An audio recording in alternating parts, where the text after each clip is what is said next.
আজকের দিনটা তো একদমই আমি কোনোদিনও ভুলবো না। Hi guys, welcome back to my another mini blog. তো আজকে প্রায় 12টা নাগাদ আমি আর আমার হাজবেন্ড বেরিয়ে পড়েছিলাম এসপ্ল্যানেড যাওয়ার জন্য। কারণ ওখানে ছিল একটা স্টুডেন্ট প্রোটেস্ট।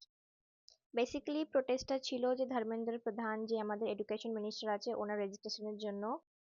আর প্লিজ এই ভিডিওটা কোনো রকমের পলিটিক্যাল পার্টি কোনো সাপোর্ট নিয়ে আমি কথা বলতে চাই না। সো ওখানে পৌঁছাতে পৌঁছাতে প্রায় আমাদের 3:30 নাগাদ বেজে গিয়েছিল। তো ফার্স্টে গিয়ে আমরা লাঞ্চ কমপ্লিট করি, then we attend the protest.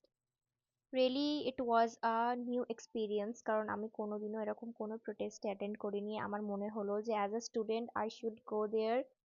তো সেই জন্য আমি গিয়েছিলাম, আর একদমই একটা নতুন এক্সপিরিয়েন্স হলো আমার। And the best part is that yesterday Dharmendra Pradhan has resigned. তো অনেকটা ভালো লাগছে। So yeah guys, this is for the today's video. Thank you for watching. Tata.